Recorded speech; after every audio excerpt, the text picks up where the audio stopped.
Gridiron Grinder! Hut hut hike! All right, party people, we are rolling. It is Thursday night, Gridiron Grinder time. I'm Ryan. With me, as always, is my buddy James. We're just a couple of dudes hanging out, talking about what's going on in the NFL each week. This is episode 199. And so for tonight, we are going to kick things off with Name That Stadium, like we always do. Then we're going to hit the news from the past week. After that, we're going to give you guys our AFC and NFC West Outlook. And last but not least, we'll close it off with our question of the week. And so, yeah, with all that being said, how's it going tonight there, James? It's going all right. Work computer shit that I kind of bitched to you about a little bit is kind of annoying, but outside that, it's going good. Yeah, technology's fun until it's not, right? Yeah, exactly. Well, I'm digging that we're going to be doing 200 with our AFC NFC North Outlook next week. So. Yeah, that occurred to me when you said 199. I was like, I don't know if we could have planned that better. Yeah, just pure coincidence, but it's kind of nice. So, all right. Well, yeah. I mean, hey, man, whenever you're ready, why don't you do some Name That Stadium for us? I think I know what you got going on here tonight, but let's hear Yeah, your spiel, what I bud. have what I have going on tonight. So, as you can see, I'm traveling around different stadiums, host NFL games. First person guesses right gets an extra special shout out. We'll bookmark it. You can play it over and over again. Show everybody you know how smart you are. I didn't see any takers. I didn't check today though, so I don't think. But I don't think there were any takers last week. But I was at Bank of America Stadium in Charlotte for the Panthers because as we were talking about the South, AFC NFC South, and I think they're going to be the surprise team for that everyone's not going to see coming besides me The this year. Dirty South, yeah. Um, yeah, I don't know. You're alone in that, as far as I know. I haven't heard anybody else getting pumped about the Panthers, but that's okay. Nothing wrong with being the lone wolf, because if you're right, it'll be all that much sweeter, right? Yeah, and if I'm wrong, well, nobody really pays attention to me anyway, so it won't fucking Yeah, matter. yeah, there you go. Well, hey, since nobody's playing Name That Stadium, James, I'll just give you the extra special shout out because, like a freaking trooper, every week you come to fucking town, you got your stadium in the background, you do the spiel, and hey, so somebody gets the pat on the back. This week it's you, my man.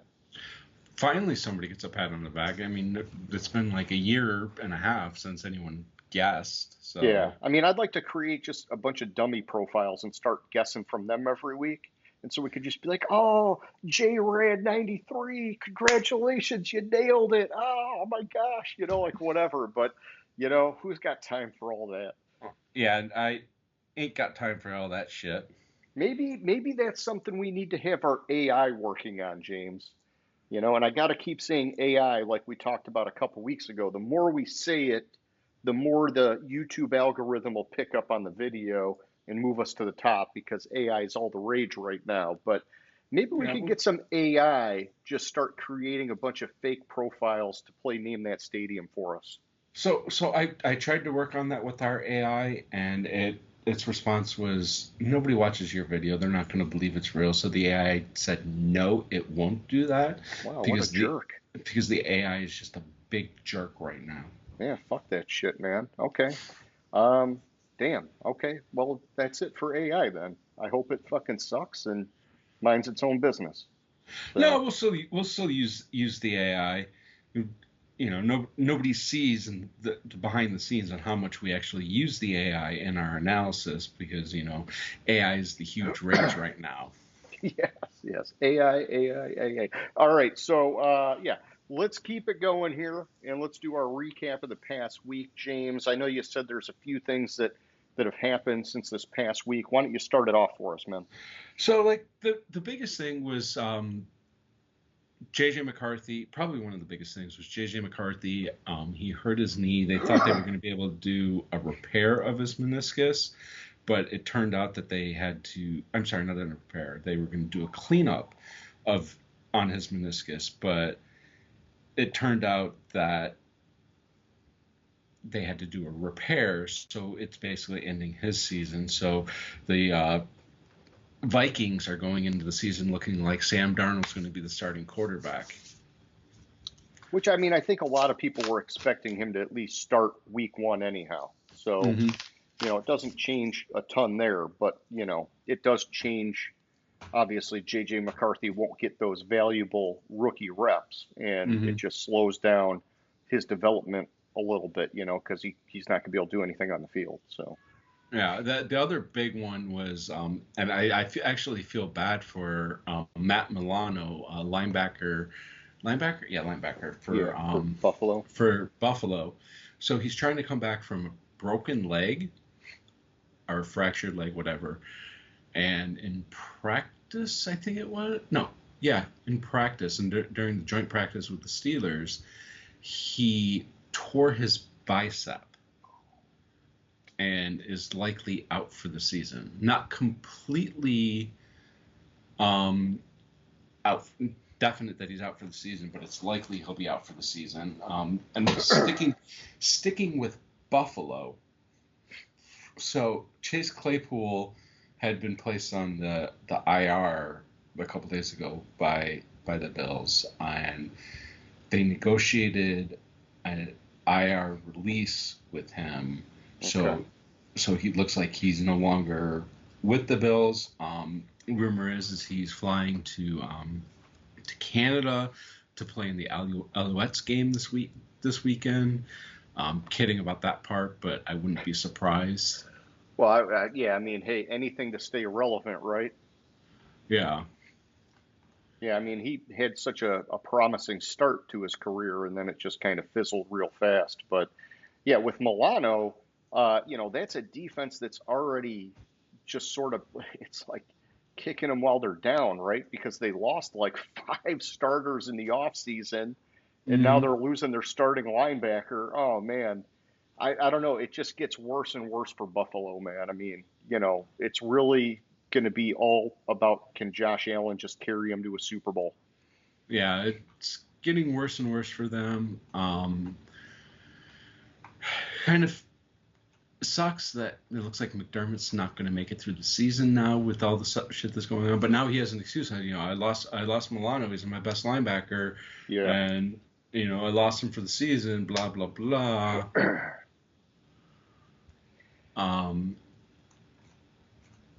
So there were there was a trade and a signing this week. Atlanta's doing some things to shore up the defense a little bit. They ignored it in free agency. They ignored it in the draft, but they traded a 2025 third round pick, I believe, Yep. for to New England for Matthew Judon, which is, I think that I like that trade for them. I think Atlanta is on the good side of the trade. It might be, Yeah. since he's going into his last year of his contract, it might be might be why they only got a third round pick. But hey, he'll probably play good for him. He can do some of the things that we've been talking Atlanta needs. A little bit of edge guy, and he's the outside linebacker. So, and then they also signed Justin Simmons, man. Justin at Simmons. safety. Thank you. Yeah. I was drawing a blank on his first name. I haven't seen the terms of it. I 1 year, just $8 million. It's not that bad. Now, I like So both these moves, man. I think yeah. both these moves are going to be real big for that defense. And, even if Judon is a 1 year rental for a third round pick, you're getting a proven edge guy that they haven't had in like decades. So, Mm-hmm. it's funny because I was watching NFL Network and they were talking about how it's been an opening for him for about a year. And I'm like, what the fuck are you talking about a year? Atlanta hasn't had a good edge guy as long as I can remember, man. Yeah, exactly. But the good news, it's too bad we talked about the South last week, because just on those moves alone, Could have changed things, yeah. it could have changed it. And in fact, I'm going to go back to last week and say that instead of 3-14, they will go 5-12. Mm-hmm. Yeah, so I'd have to tweak that for like our final record predictions if we're going to do that this year. I know sometimes like right before the regular season, we do our, okay, now that we've got everything and the preseason's done, here's our final predictions. But I guess let's just see timing wise how, if we can even get there and do that. But, all right, let's see. So what else we got going on, man? So the weekly Ayuk saga continues. Oh, yes. Apparently Pittsburgh and San Francisco have agreed to the compensation for a trade for Ayuk. Yeah, did I hear right that it's basically up to Ayuk now on what he wants to do? Yeah, and in conjunction with that, the 49ers gave him a final offer. Yeah, and they're basically saying you can take the trade or you can take the offer. You need to decide, and we'll go from there. And as this was happening, Ayuk practiced this week. Well, then the 49ers. He must be thinking he's taking that 49ers offer, right? Because why would you risk getting hurt while you got a trade on the table? Yeah, I don't know. He was doing drills in 49ers colors on Wednesday is what the report is, but he was on the practice field. Okay. Well, yeah, probably no contact stuff. Okay. So, I mean, yeah, I guess the alternative for him is it's really three options, right? It's either you take the 49ers extension, you take the trade, or you just say, you know what, fuck it, I'm going to ride out my final year, and then I'm going to be a free agent. Yeah, so it's fucking. So where he is in his career, do you want to go to Pittsburgh and be a badass without a quarterback? A badass without a quarterback. Not make a splash in the playoffs, or do you potentially want to be one of the star players on a Super Bowl team? On a Super Bowl team, exactly.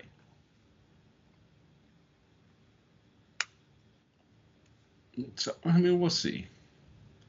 We're going to find out where his head's at. I mean, it's,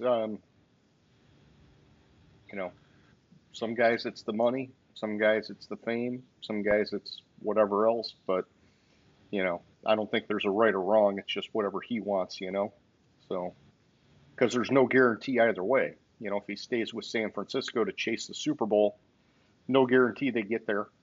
And if he goes to Pittsburgh and let's say he gets more money there, I mean, anything could happen. Pittsburgh could catch fire and they could fucking win it there. You just never know, man. I mean, it's less likely, right, based on the talent of the two teams, but it's the NFL where anything can happen. Guys come out of nowhere, guys get hurt, all sorts of crazy shit can happen, man.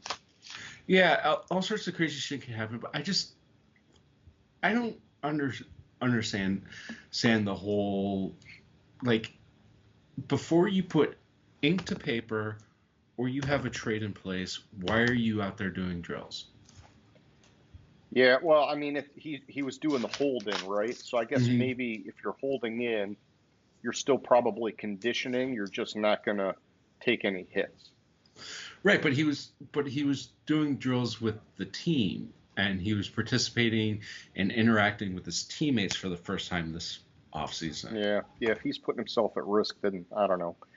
I mean, to me, you're under contract. You should be doing what you should be doing. But, I don't know. Whatever. Whatever. And then you have the whole Hassan Reddick drama with the Jets. I've heard that they're just shutting him down. But, he'll keep bitching, I'm sure. So I'm actually a lot of times I'd line up on the player side, get your money, when you can. But the Jets, I kind of am lining up with them on this one because they traded for him this offseason. Yeah, they traded away an edge guy for an edge guy. Yeah, basically giving the one unproven guy a chance to go and start more or whatever, and then giving this guy a chance to, get a change of scenery because he was bitching in Philly. Yeah. And so Reddick's come in and he says, he won't practice without a contract. And the Jets say, we're not even going to start talking about a contract until you show up. Yep. Step foot in the building. It's not like a lot of times when you have situations like this, you have it where the players, like the rest of the players on the team, it can be some sort of distraction because of it's a player that my buddy, blah blah blah. But he hasn't talked to a single Jet player. Yeah, brand new guy to the team. Yeah. He hasn't shown. Yeah. He's been in the building for 1 hour for his press conference when he was traded. That's the only time he showed up. You know what? Show up and fucking interact with your team. At least show up in the building before you start demanding, oh, I want a new contract. You feel for him a little bit because he's late in his career. When he was with Arizona, he wasn't utilized properly, so he didn't show what he could do. Yeah, and I always thought he was kind of underrated, man. I felt like people just dogged him a lot, but when he's given the chance, it looks like he can get it done on the field. But it's the money part's a whole separate element. Exactly, and but I mean, you feel for him because and then he finally was able to get out of Arizona and he went to Philadelphia and he signed a contract probably not worth his value. Like you said, he was underrated because of how Arizona used him. And now that he's shown his value, he wants that big contract. But he's past the point where players get that big contract. Yeah, I mean, I think on the once you backside bounce around a couple times, teams start to wonder too, right? And they don't get the warm and fuzzy with you anymore. So it's even if he had 2 or 3 good years all strung together now, a lot of teams are looking at him as like, it's almost like a Jadeveon Clowney. It's like, oh, you're just a mercenary guy. We're going to give you a 1-year deal and then let you walk. Right, but he hasn't. I wouldn't characterize him as really bouncing around though. Well, I know, but I mean, he's on his 3rd team and he's still pretty young.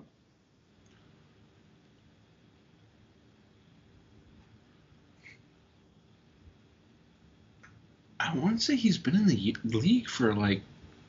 Well, he probably ran out his rookie contract in Arizona, maybe up to the last year or something. I'm just taking a look. Yeah. I mean, he's going into his 9th season. Oh, I forgot about Carolina. Oh shit! Yeah, me too. Yeah. So I mean, maybe that's that's where it is. So he's on his 4th team. I mean, he's bouncing around a lot now. I mean, that's just kind of how it goes. And it's his 4th team in 1, 2, 3, 4th team in 5 years. I think teams look at that and they're like, why can't you stick somewhere, man? Like there's something going on with you. That makes sense. It's like the Brandon Cooks thing. It's like, dude, what do you just rub everybody the wrong way? You're going to play for half the teams? What's the deal here, man? Brandon Cooks was traded for a number 1 pick like 3 years in a row. Yeah, dude, it's like you're that good, but apparently you're like also that annoying or something. Like they don't like the way you chews gum or something, man. I don't know.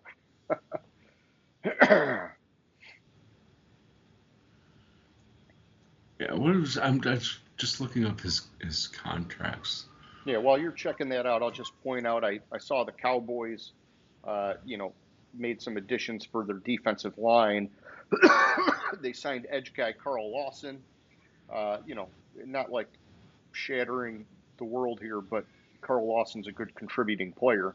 And then they traded with the Giants for Jordan Phillips. And so both of those give them some added depth, which I think is important considering that they've changed defensive coordinators and things are going to be a little bit different on that defense. So just point those couple moves out.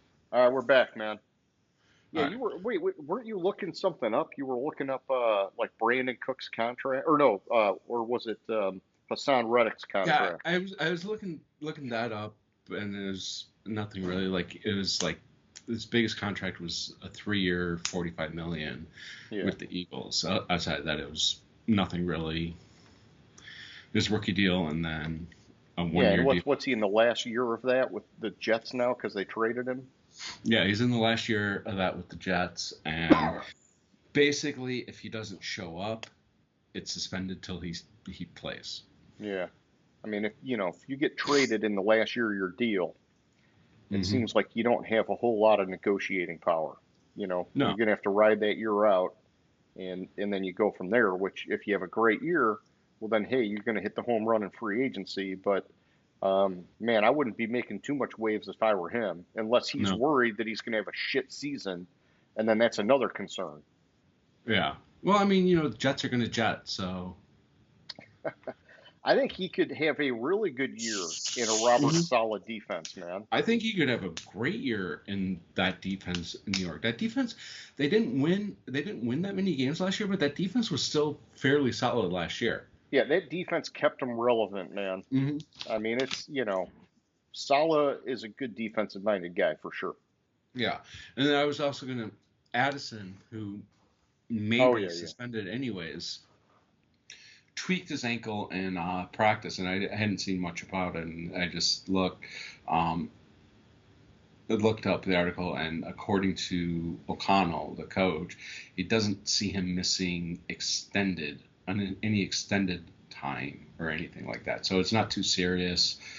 Um, when I heard the reports, it was like it was more serious than it was, but it might not even matter because he might be suspended anyways with the whole Off shit field, he whatever. went through. Yeah. Yeah, there was. Speaking of off-field shit, there was a chief receiver.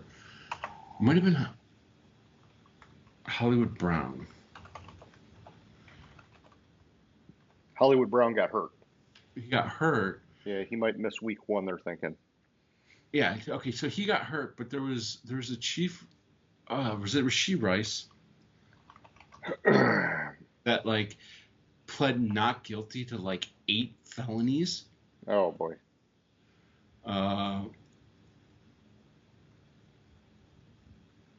yeah. So it's likely he will be available for week one because he hasn't even been interviewed by the league.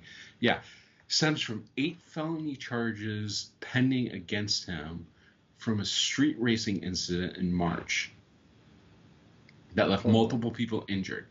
Oh boy.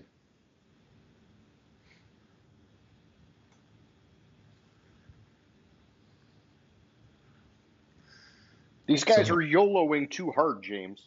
yeah, they are. Like, I mean, You can what the fuck? YOLO, just keep it on the DL. Yeah, I mean, at least he wasn't street racing drunk. Allegedly. I don't know. Yeah, I mean, dude, oh my gosh, man. Well, people do stupid shit. I'm not one to Yeah. talk. You're probably not either. So, I'm okay. You and I doing stupid shit is different than people in the NFL doing stupid shit yeah, because the NFL we're not on a every contract to make no, millions to fucking be on the field. And yeah. right, but so the NFL like this way it really bugs me when like these NFL players get DUI Oh, arrests yeah. Yeah, there's no excuse because for it. there's no excuse because they have a number that they can call if they're out and they're drunk and they get drunk or they're out and drinking. They have a number that they can call Yeah. where 2 people will show up. One person will drive you in your car to your house, and the other person will follow to pick them up. Yeah. I know. I know. It's like teams need to just dry run it where they're just like, okay, guys, it's the off season, and we're just gonna, whether you decide to use this in the regular season or not, we're gonna make everybody use it one night in the off season just to like give you a little bit of muscle memory so that if it ever happens, you can't say you didn't know about it. Yeah, and it's like, and like I kid you not, like from reports I've read or people I've heard that played in the NFL talking about it that have used this service, like you call the number and they're there within 15 to 20 minutes. Oh, I'm sure. I'm sure they're right on it, man. Yeah.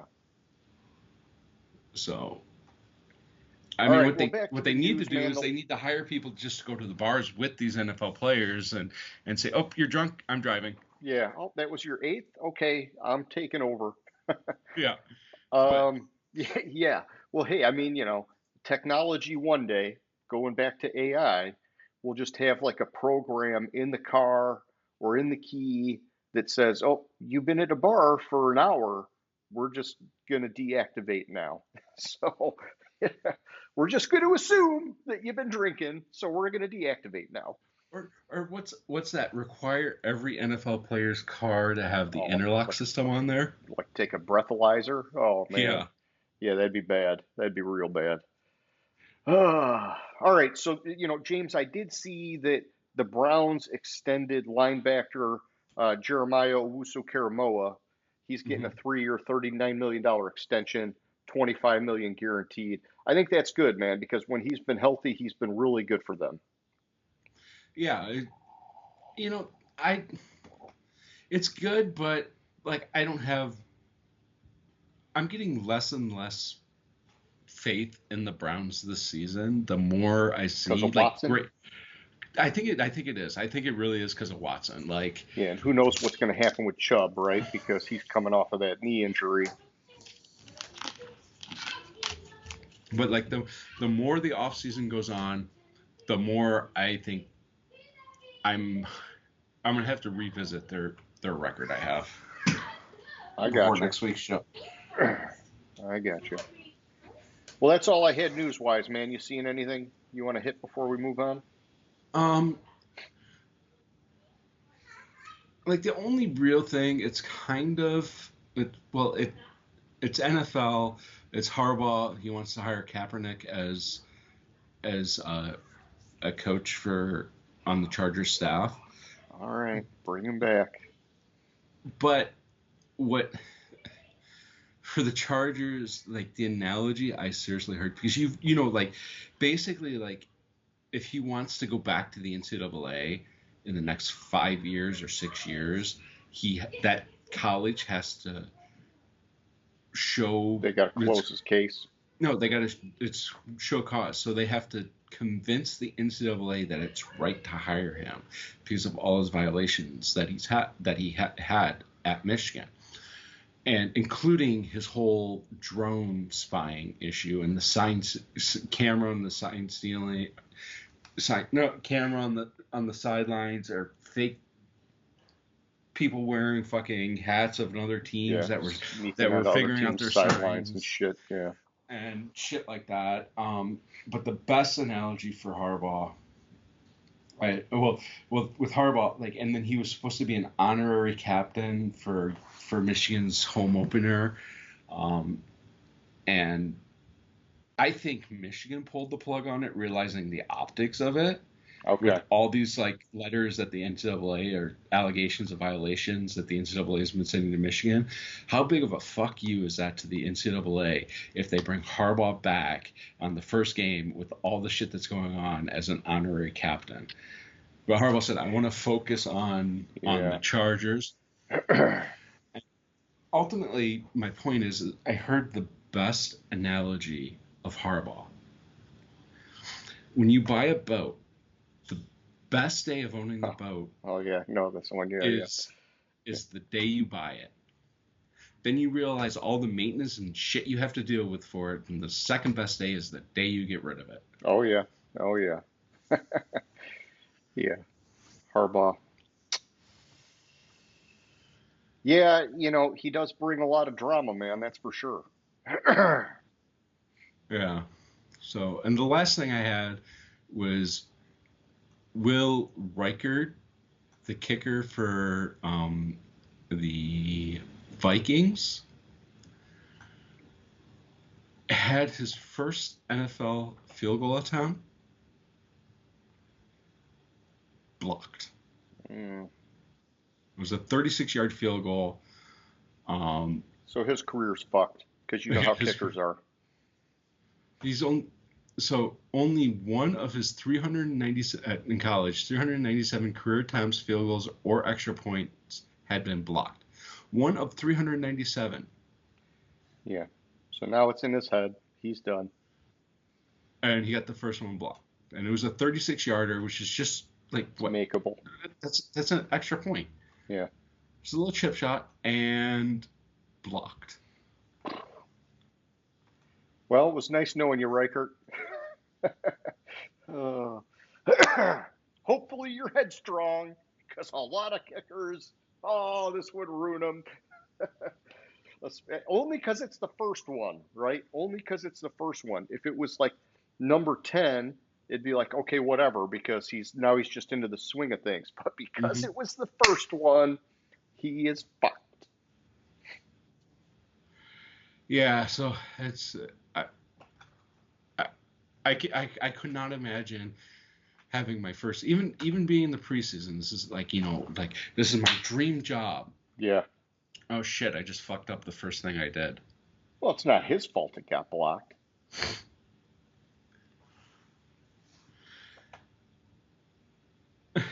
Yeah, okay. It's not his fault. I didn't see it, but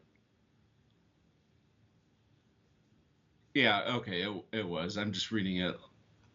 Line of rookies and undrafted free agents, and the three blockers on the left side were driven right onto their backs. Yeah. And it was blocked by a 6'6" guy.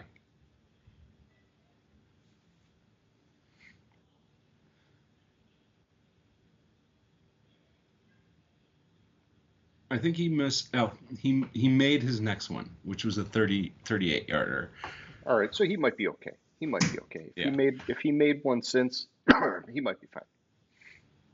And it was, I'm sorry, not the next one, but at the end of the game, he kicked a 38-yarder that won the preseason game for the Vikings. Oh, so he's fine. He's not going to get all kicker brain frizzled out and whatever. He'll make it. He's hope. already persevered through it, James. The other question I have is how the fuck. I know it's backups, but how are the Patriots beating the Eagles? Shit, I don't have it on, right? That game started 2 hours ago, didn't it? Yeah, it's about like a couple minutes, about the 2 minute. No, I'm sorry, about 2 minutes left in the third quarter, and it's Okay. 10-3 New England. Yeah, it's preseason. Yeah, it's preseason, but Don't read too much into it. ooh, Kenny Pickett got some game action. Yeah, he got some action last week too, and it was unspectacular. He was 11 for 13. I don't know if he's still in the game, but so far 11 for 13 For what, for 57 yards? 67 yards, He's such a dink and dunker, dude. but he's been sacked 4 times. Whatever. He's dinking and dunking. He's throwing like 5 yards a pass, man. You can't do that in the NFL. Mm-hmm. No, I know. That's like the summary of his career. That's how Drake May's doing too. Drake May's a rookie. He's got time to figure it out. Yeah, Kenny Pickett. I was hopeful for Pickett, man. I was really hopeful for him, but we found out that he can't push the ball down the field, man. Yeah, like with Pickett, like I thought he went into like the perfect situation to line him up for success. Like he had, he was with Pittsburgh with Tomlin and just it felt like it was like the right situation. He played basically his transition was like to the other side of the building from where he trained with Yeah, there was University of potential for Pittsburgh. sure. Yeah. And it's so sad. Like that potential was squashed real quick. Yeah. I mean, I think he's gotta be smart in these preseason games because I think he's going to be fighting to be a career backup at this point. I think we've seen enough out of him to know that, even backups, you're expected to be able to throw the ball down the field. And he is just so hesitant to put any air under the ball. It's all just little dinkers the whole game, and that shit just will not work, man. No, I hear you there. I'm sad for him. I thought Yeah. that draft. That was like one of my favorite picks. Yeah. Yeah, for sure. I'm with you, Vision. man. It'd be different if he was one of these douchers that was like getting in trouble off the field or running his mouth or whatever. Then we'd be like, oh, fuck this guy, get him out of here, right? But he seems like he was a pretty legit stand-up kind of guy, and he's just not cut out for the role, unfortunately. Yeah, I mean, it was a 22 draft. He was picked 20th overall. Was he the first quarterback to go in that draft? I think he the only was. first-round quarterback in that draft, yeah. So I think the next guy was like Malik Willis a couple rounds later or something. Yeah. I'm glancing for the next one real quick.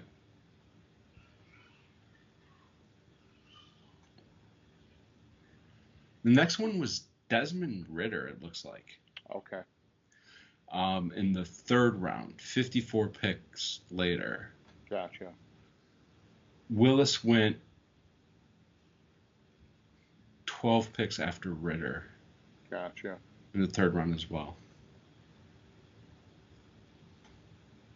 Yeah, and I think Ridder, we talked about it last year with Atlanta. I think some of what's going on with him is that the dude has some incredible speed as a quarterback that you just never see them using in the offense.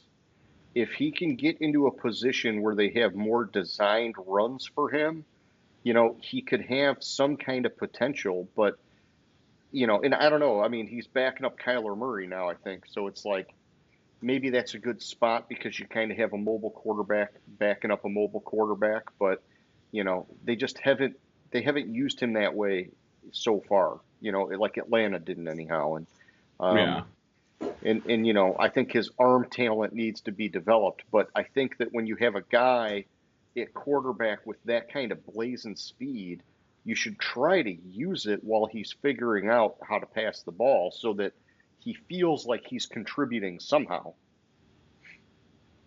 Yeah, I mean, if you go through like his entire college career, like he had one good season. Yeah. Really. I know, but what I'm saying is we were talking about it last year where fucking Madden had him as like a 90 speed rating, dude. It was fucking nuts. Well, I mean, it makes sense. Like he had I'm just looking at like his passer rating, and like he had a solid passer rating every year. Yeah. Like he only one year was he below 60%. He was 62, 55, 66, 65 for completion percentage, and like his lowest. I mean, it was lowest touchdowns interceptions was 2-1. Every other year was 3+1. Yeah. Like 12 fucking TDs rushing in 2020.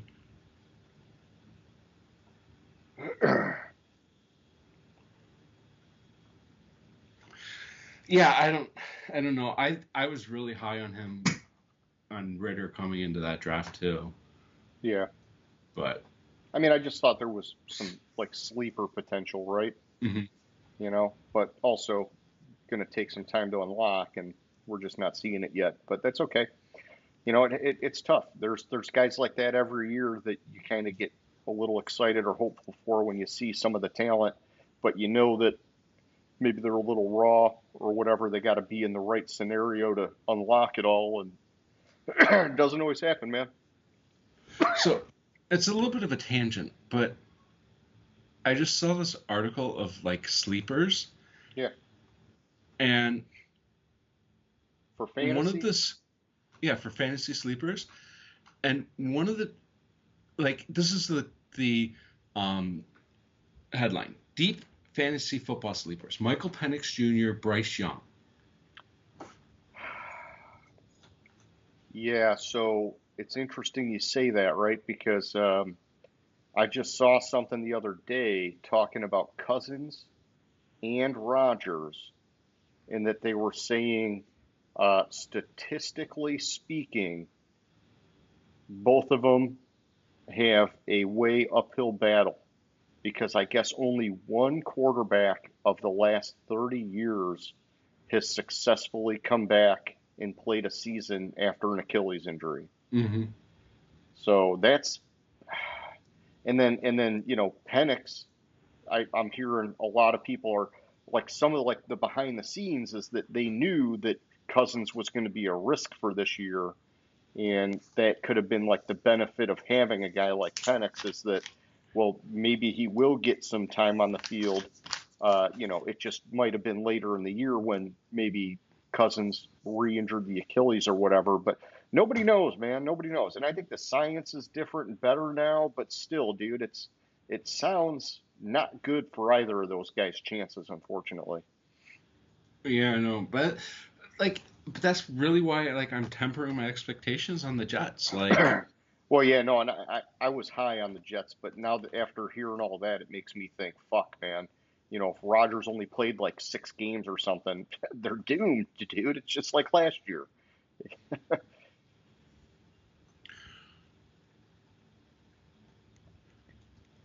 Yeah, I think I found the article you were talking about in a statistical review.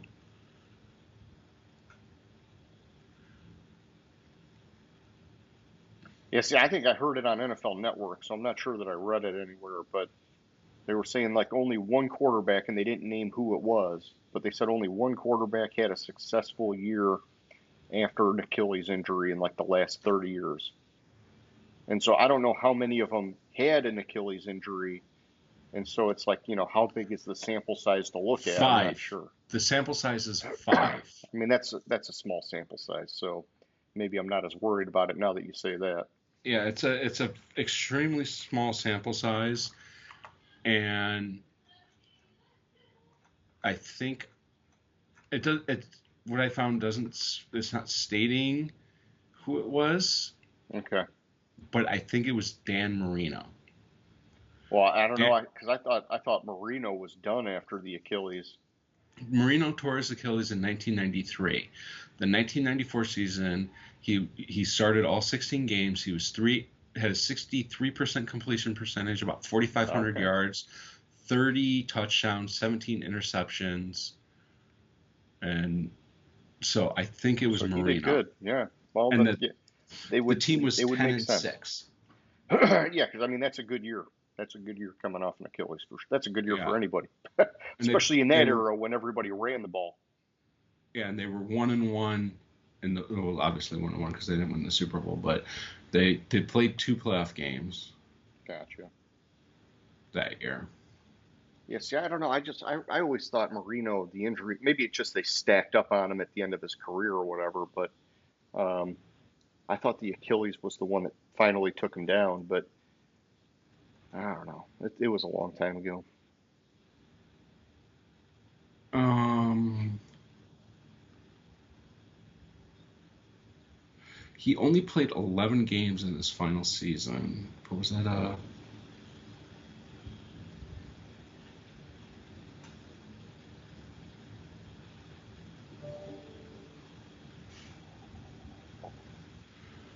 Did he? Uh,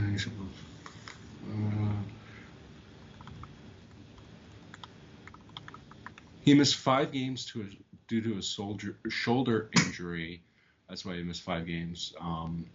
From week 7 to 12. He Okay. retired on it wasn't injury, it was just his own terms, because in 11 games he still had a solid Yeah. season. Well, yeah, and I guess looking at the Achilles thing, it's saying he played 6 seasons after the Achilles, man. Yeah, so I mean he was 32, and I think that matches up with Cousins. Age. Cousin is 35, so he was a little younger than Cousins. Because I know Rodgers is like 40. Yeah.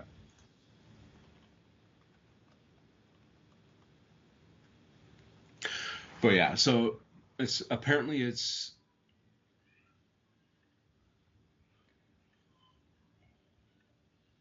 it looks like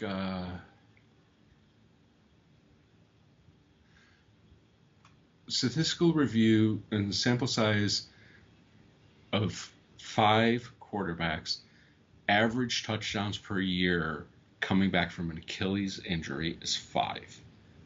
Oh, shit. Does it say who the 5 are? Sample size. I mean, if they're scrubs that were starters that were just not real starters, then I don't know, man. Maybe Vinny Testaverde was one of them.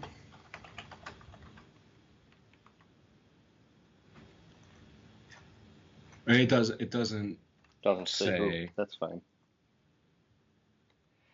That's all good, man.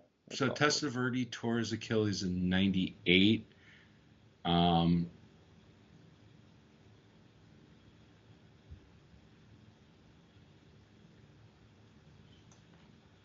And he played a couple of years after that. Like he didn't play many games, but he tore it in '98, only played 1 game the following year. Gotcha. He tore it late in the season in '98 though. And he started 14 or played in 14 games in '98. So he tore it really late. And he wasn't fully back till 2000. So that could go into that. I don't know. He only threw 1 touchdown, 1 interception in his 1 game. He had 96 yards, but still had a solid-ish career after that. 2009-7, 2001, 10-6, and then he only barely played after that, except for the 1 year with Dallas, who sucked. Gotcha. But he played for a decade after that as a backup, or he was in the league for a decade after that. But outside that, I don't see. There's a mention Testaverde. That's all right, man. We'll find out. The sample size is small, so I'm not I think, scared of it as what it sounded like before anyhow. Yeah. And both these guys, it sounds like they've had a good recovery, right?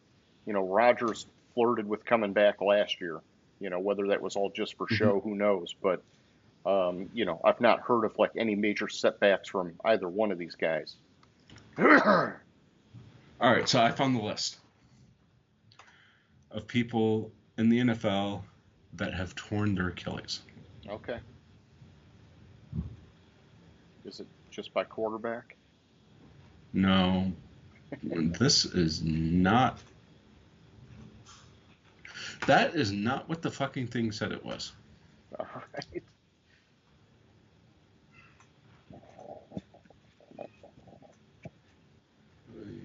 Blah. Rodgers. So running back.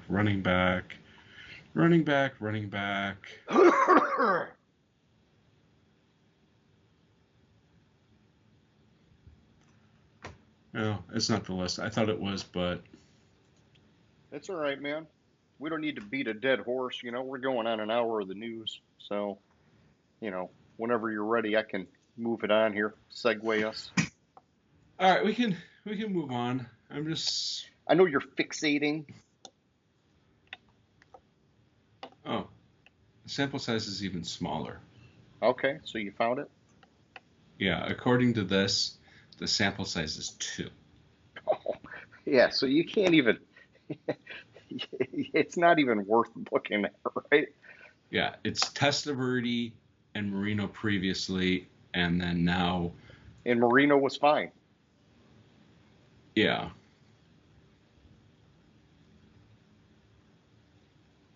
So yeah, basically we're getting scared about something that we don't really have enough stats to back up. Yeah, because wait, didn't Carson Palmer, was Carson Palmer's in? Okay, this is a tangent that's, I don't know. I thought Carson Palmer was a knee thing or something, but yeah, I think it was a knee. Anyways, this is a tangent that we can. save for another day. Carson Palmer was a knee. All right, we can go through this when we have a bigger sample size than Yeah, two. which might be another 30 years if we've only got a couple over the last 30. Yeah. Which is fine. We'll see how they do this year. That's all that matters, really. Ironically, Rodgers is the second New York Jet to tear his Achilles Okay. because Testaverde did it as a Jet. Gotcha. Yeah, hey. It's all good. All good in the hood, man. Well, James, I think it's finally time to move on. And Testaverde ruptured his Achilles in the season opener. Yeah, so that's just bad Jets luck. That's just bad Jets luck. All right, Let's do our AFC NFC West Outlook, my man. And so I pulled up the Bleacher Report article that we've been referencing. I got my Excel file with the schedule and the record predictions, all that kind of fun stuff. Let's see. So we're AFC West to start, so which means we're going Denver alphabetically. I started to say Dallas when I was meaning Denver because I was trying to. Fucking crazy. Well, no, because like as I was clicking next, I was on Dallas. Gotcha. When I started to say it. All right. So key additions, re-signings for the Broncos this year. Edge, John Franklin Myers. Cornerback, Levi Wallace. Linebacker, Cody Barton. Isn't Cody Barton, isn't that like an Avenger? Isn't that like Hawkeye's name? Maybe. I don't know, dude. Wide receiver, Josh Reynolds. Safety, Brandon Jones. Quarterback, that's not even a fucking addition. Yeah, he's their QB3, Zach Wilson, right? Yeah. Like, what an addition. That's about it for additions. Departures, Russ, Jerry Jeudy, Lloyd Cushenberry at center, Justin Simmons, Josie Jewell, Jonathan Harris, Chris Manhertz. Yeah, so they lost Chris some guys. Manhertz. Draft, Bo Nix at quarterback. Edge, Jonah Ellis, and wide receiver, Troy Franklin. Yeah. Man, what the fuck? I mean, they kind of had to sort of like churn the roster, right? Because the first year with Sean Payton was a fucking shit show. And the second year with Sean Payton's going to be a fucking shit show. Yeah. I mean, if Bo Nix ends up being legit, then there could be some hope, right? But I mean, just the fact that they got rid of Russell Wilson and took that massive cap hit, it just goes to show you that, like, most franchises can't overcome something like that within a couple year span. Like, you're basically blowing it up and starting over big time. Yeah, I'm trying to remember, like, that cap hit was ridiculous. Yeah. Like, I mean, if I was them, I wouldn't have even drafted Bo Nix. I would have, like, fucking basically, fine, hey, make the Zach Wilson trade or whatever and let him start for a year while your team sucks and flushes out the cap mess. And then the next year, go out and get your quarterback. The problem is they got Sean Payton. He's not going to wait around forever. And, but I don't know what he's going to do with this kind of salary cap nightmare on his hands. He's like asking for a miracle out of Bo Nix, which, so anything can happen. But yeah, I think the timing of the trade, or how they designated the trade, worked it to their advantage because the cap hit this year for Russ is only 53 million, Only. and next year is 32 million. Yeah, I mean, 53 million's like, fucking 20% of the salary cap, man, in one guy that's not even there. That's less than that. 53? What's the salary cap? 250? That's what one out of I was five. looking That's 20%, man. for. No, I think the salary cap's no way. Is the salary their total cap liability this year is $284 million, and they have $8 million of available cap space. I mean, dude, over the cap is saying it's 255 per team. So Russ's dead hit is 20% of their cap for the year. Yeah, but I think If they're 280, it's because it's 280 before they do cut downs or something. yeah. Let me go to where the fuck is it? Team cap. Because I want to look at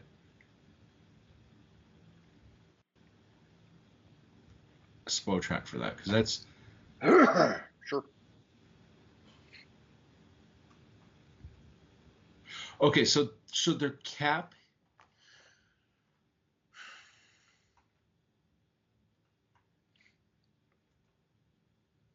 Hold on, this isn't making sense.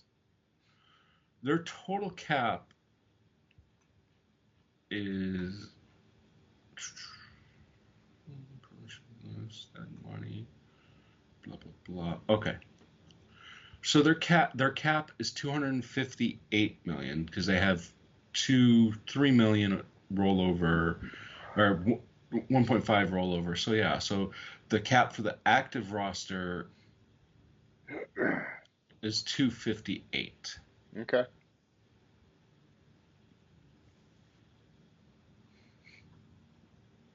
And then adjusted for the top 51, they have 5 million of cap space according to Spotrac. Either way, Sean Payton did not sign up for this. Well, he did sign up for Russell Wilson. He just wasn't expecting it to be that fucking bad. Yeah, he signed up for Russell Wilson, didn't expect it to be what it was. Last year, they went, I didn't have the record in my spreadsheet, they were 8-9. Yeah, it's a miracle that they were 8-9 with how bad they were at quarterback. So in the way too early, I had them at 2-15. I was with you, 2-15. Yep. Actually, I bumped them up one game. Okay. To 3-14. Like they're gonna catch somebody. Like yeah. Dude, I think yeah. I moved them up to 5-12, man. I mean, it's hard to have them at 2 or 3 wins because they got to 8 last year with a total shit show. I can see them getting to 5. I can definitely see them getting to 3. But could they get to 8 again? I think 8 again's a miracle. Yeah. So the only game I really flipped on it is I flipped the Pittsburgh game from a loss to a win in week 2. Gotcha. Okay. Yeah, because it's a home game for Denver. It's a home game for Denver. And revenge it looks like game for Russ, though. Revenge game for Russ, who's been cooked for 2 years. Yeah. Yeah, I mean, honestly, looking back on it, I mean, we talked about, Russ wasn't lighting it up, right? But they were finding ways to win. Mm-hmm. And it almost seemed like you would have had to give him at least one more year to see if they could make it all gel. But, man, they just weren't wasting any fucking time. They benched his ass. They fucking took a massive cap hit. It seems a little hasty to me, but it's okay. They turned the page as quick as they could. And, Sean Payton's not getting any younger, so, Yeah, well, like, what it is. they benched his ass because of the fact that I think there was an injury guarantee that kicked in Yeah, I think it was something like that. Yeah. or something because Oh he wait, only had I a remember that was a Derek Carr thing. Maybe that was both yeah of them. that was a Derek Carr you're right, that was a Derek Carr thing. Sean Payton was probably just that sick of fucking Russell Wilson, right? Well, I mean, I think what happened was they realized that Russ wasn't going to be on the roster this the upcoming Yeah, they season, and wanted to move they knew on. that, and they wanted to see what they had in Yeah. who the fuck was his backup? I mean, because here's the thing, like, I mean, I'm looking at it right now, and I really don't think he was that fucking god awful, man. So it wasn't spectacular by any means. He only had 3,000 passing yards, but he had 26 touchdowns to 8 interceptions. So he was very efficient. And then he had 340 yards on the ground with an additional 3 touchdowns. And that was in, I don't know, what was that, 15 games or 16 games? 1, 2, 3, 16 games. So they only benched him for the last game of the year. And so Yeah. it just seems like for him to have been that efficient, it's not like he was like 20 touchdowns, 20 interceptions or something, right? Like he was still being very smart with the ball. And I don't know, man. I mean, looking at it now and thinking back about it and all the salary cap damage that's caused and everything, I probably would have given him one more year. They must have really just been banging heads for them to do that, dude. Because it's not like he had like a total dog shit season. He just So didn't have a fucking Pro Bowl season. he only played in 15 games last year. All right, well, still 15 games. So he had 200 yards a game, but he had fucking 26 touchdowns to only and 31 total touchdowns. So he had 2 touchdowns a game and only fucking 8 interceptions on the year, man. I mean, it's almost like an Alex Smith-esque year. It's like, Hmm. hey, man, it wasn't god awful, but you definitely kept us in games because you weren't turning the ball over. I think it was And I he got remember. sacked a fuckload, dude. Fucking Yeah. 7 sacks against Washington, 6 against Kansas City, 5 against the And Patriots. he was sacked averaged 3 times per game. Yeah, so I don't know, dude. I'm starting to kind of feel like Russell Wilson got a bit of a short end of the stick here, even though he didn't do himself any favors. You know, his attitude definitely doesn't do himself any favors, but I don't think he had like a god awful year by any means, man. I mean, he still had Yeah. a 98 quarterback rating. And the previous season, he was sacked 55 times. So he was sacked 100, 100, 100 times yeah, in in 2 years. 3, 4, 5, 6. In 30 games in Denver, he was sacked 100 times.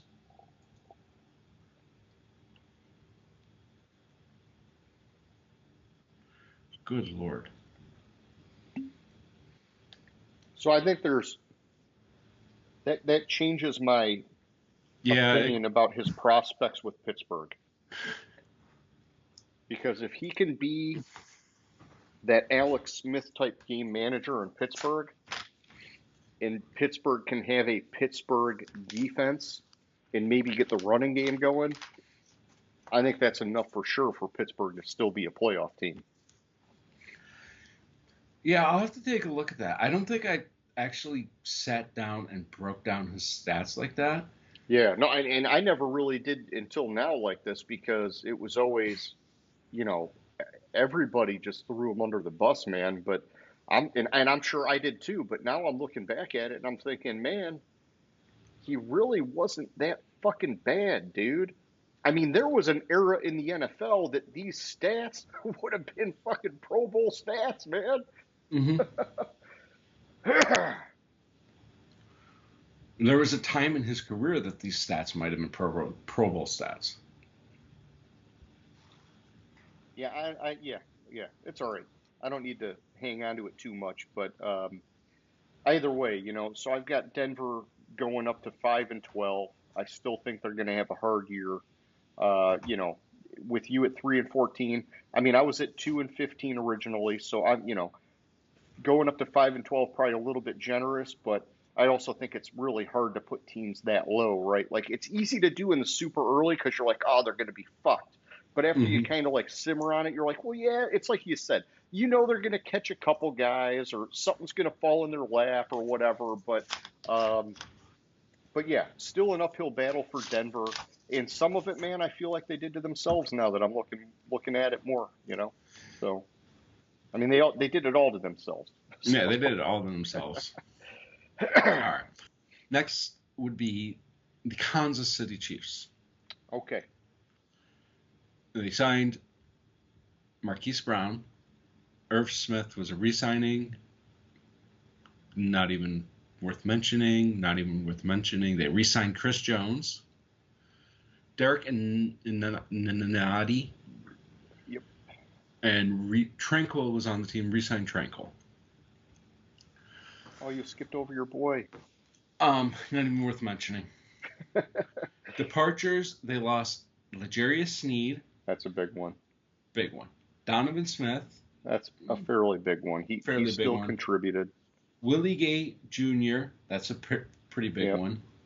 Safety Mike Edwards, Eh, wide receiver Marquez Valdez-Scantling, and eh, guard Nick Allegretti.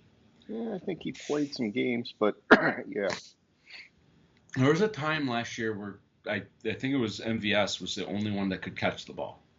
oh for sure. They were so like historically bad at wide receiver last year. Mm-hmm. They drafted Xavier Worthy. I like that pick. Kingsley Suamatai, Sure,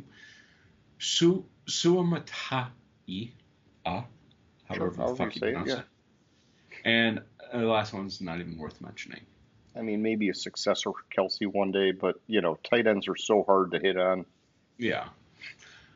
Draft overall, they did good. I like the Xavier Worthy pick. I think Kingsley kind of will fit into a need with the Donovan Smith loss.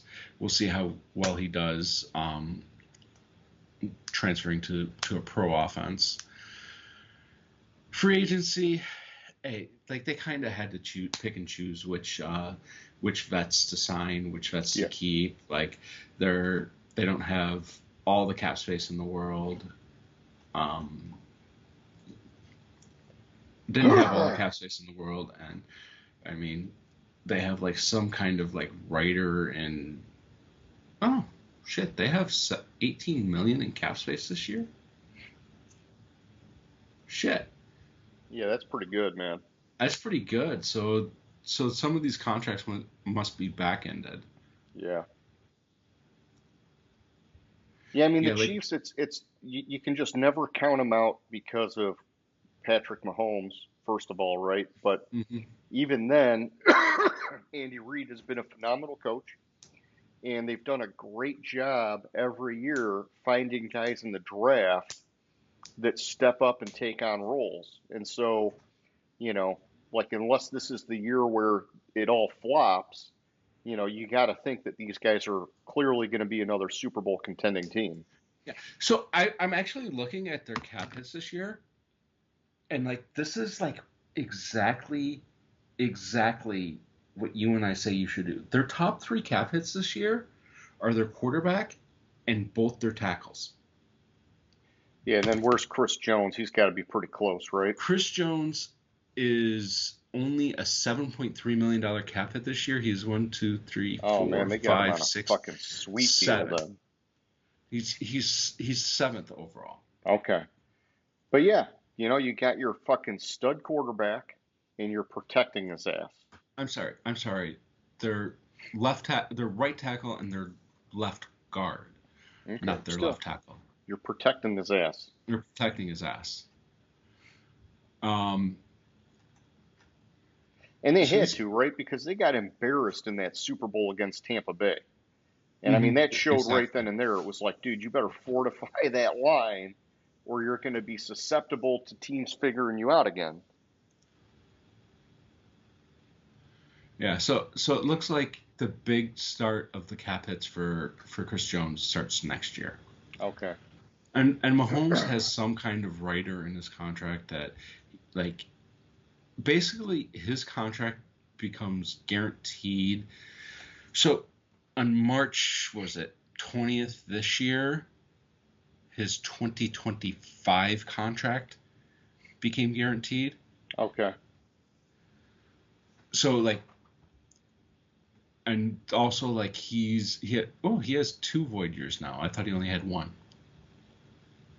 Holy shit. 2025 cap hit 66 million. 2026 cap hit 68 million. They'll find ways to play with it. Yeah, and they'll figure out like I think that's where the second void year came in. So it's a 10-year, 450 million contract extension. Um, blah blah blah blah blah. On the third day of the league year, the following season's contract becomes guaranteed. Blah blah blah. Yeah. Okay. So then they converted his roster bonus into a signing bonus to create cap space, and then he again moved cash forward from later years, giving him a raise, and reworked the deal to add 2 void years in 2032 and 2033. Whoa. This is ridiculous. But I think it's something where like he's basically guaranteed that he's going to be in the top 5 in quarterbacks pay every year, and Yeah. he deserves it. I think Kansas City actually got a little bit better this offseason, especially with the wide receiver with Xavier Worthy, who's a burner, who's kind of like he's like Tyreek Hill Jr. I have them going 13-4 this year. In the way too early, I had them going 15-2. So I thought it was a little gaudy to have a 15-win team, so I just reduced them to. You fucking, just stole my thunder. I had the same exact fucking super early and the same exact update. So I'm with you 100% on Kansas City. It's hard to put any team at 15 wins, right? And so, especially when you're a Super Bowl winner, teams are gunning for you. Obviously, they could fucking do it, but yeah, 13-4 seems a little bit more feasible and a little more prudent, in my opinion. You ready to move on to the Raiders? Let's do it, buddy. The Raiders quietly have been having a good offseason. Additions, re-signings, Christian Wilkins, Michael That's a Gallup. massive signing. Massive. Yeah. Gardner Minshew, Alexander Madison, Harrison Bryant, interior offensive lineman Cody Whitehall, which is I another think good that's signing. Cody Running back. Whitehair, and they missed the R. Yeah, you're right. It's got to be running Cody back. Whitehair. Running back Amir Abdullah. Is he a re-signing? I think he's been there for some time. Yeah, or was he? I know he was in Minnesota for a while, but I thought he went to the Raiders already. Yeah. Yeah, So I thought he was at the Raiders last He's year. carved out a really good special teams role. Yeah, real good special teams role. Sticking around. This is like his 10th year. Yeah, from second round Lion, fizzle out, nothing to just and that's the thing. We talk about it all the time. That's the problem when you overdraft a guy. You put expectations on him that he may never reach, but another team can take him and make him a role player and have a good career if you like manage those expectations properly. And I like that Amir Abdullah stuck around, man, because it sucked as a Lions fan. You wanted him to be a fucking like top 10 running back in the league, and it was never, ever, ever going to happen.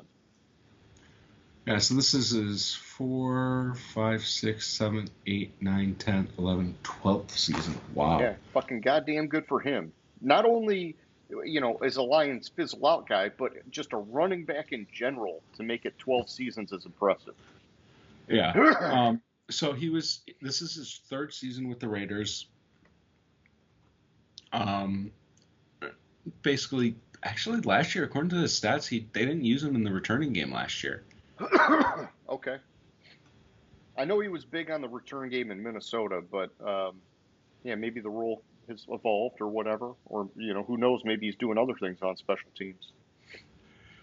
Yeah, because like 2022, basically big return numbers, and then 2023 they didn't use him, but I mean they barely used them rushing too, so they barely used them last year. So gotcha. Interesting that they re-signed him. I digress. Adam Butler, defensive lineman, and Andre James at center. They lost Josh Jacobs, guard Greg Van Roten, guard tackle Jermaine Elimanu, cornerback Amik Robertson, tackle Bilal Nichols, tight end Austin Hooper, and Jerry Tillery, defensive tackle. They drafted Brock Bowers at tight end. Don't understand that pick, but they're going 2 tight end. That's it. They're going 2 tight end. They've already talked a lot about how Michael Mayer will be the traditional tight end role. Brock Bowers will be like a joker, move him all over the field kind of role. And then of course you've got Devontae Adams.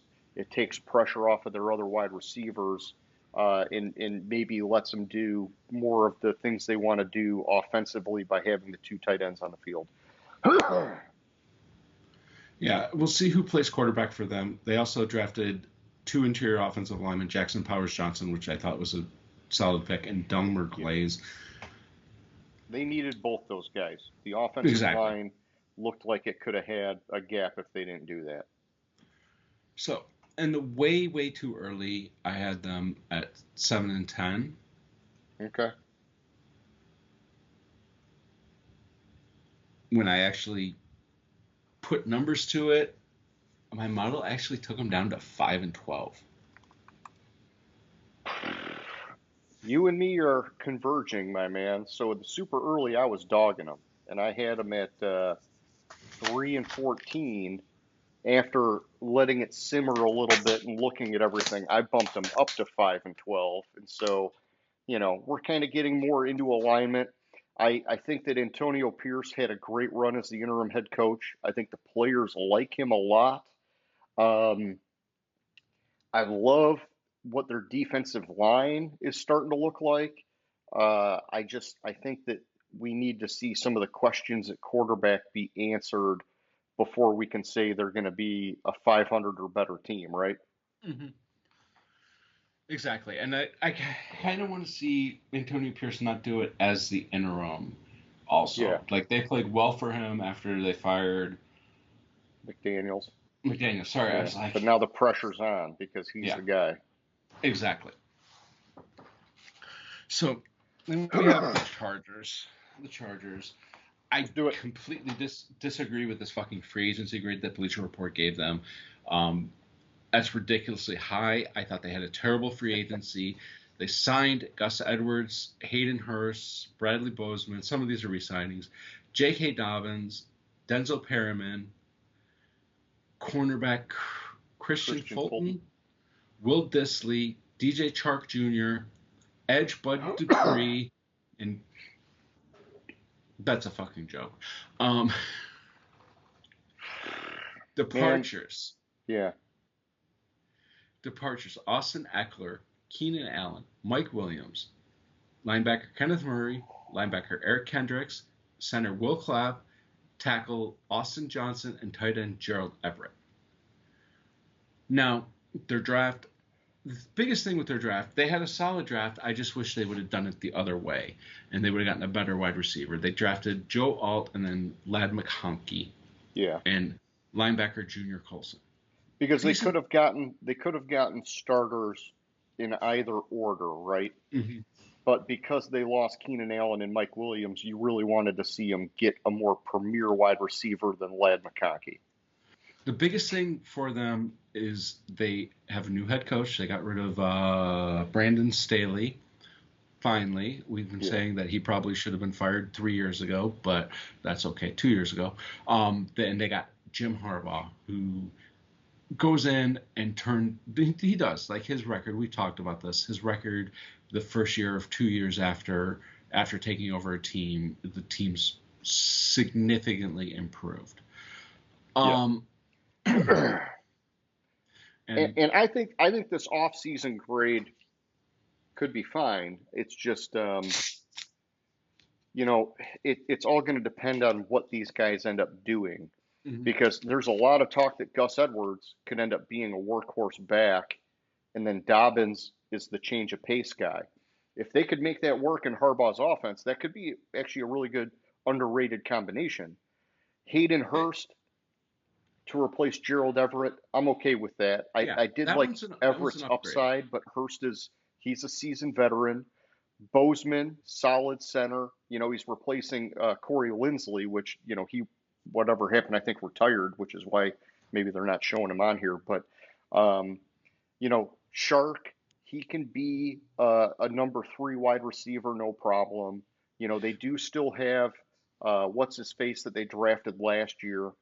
Bud Dupree, and Denzel Perryman at this stage of their career, they're going to be good rotational guys. And so, like, I'm not going to throw out this off season. It's just, I can see where it could be hard to swallow when you look at the losses of Keenan Allen and Mike Williams. Austin Eckler obviously was like last year was a clear decline year. And then Mhm. Kenneth Murray never lived up to expectations. Eric Kendricks, I don't know, just didn't work. Um, I think there's a lot of potential. It's Harbaugh putting his Harbaugh fingerprints on it. And so I don't know. I feel very optimistic about it, which I know I've said to you a number of times. You've said that to me a number of times. What I'm going to say is when you're going out and you're signing a wide receiver in free agency, you need a number 1 before you sign a number 3. Yeah, I think that part does bother me. And like you said with the draft, I love the Joe Alt pick because I think he's going to be a phenomenal offensive lineman. Mm-hmm. But man, I have some reservations about Lad McConkey and his prospects in the NFL. Can he be a, I don't know, like a Hunter Renfro kind of guy in the NFL? That's what I see him being, which is definitely not wide receiver 1 level. And Mm-hmm. so they need what's his face from last year, Johnston or Josh something. Palmer. Josh Palmer. Well, oh no, yeah, actually, I guess Josh Palmer will probably be the de facto 1. But who was their first round pick at wide receiver that they did that I'm trying to think of here? Jalen Johnson. That sounds right. Yeah. Or Leon Johnson. No, I'm thinking of a Johnston. Hang on, let me find it. Let me find it. Cornelius Johnson. They drafted the dude in the first round like a year or 2 ago. So Cornelius Johnson was drafted 2024. Jalen Johnson was drafted as a rookie.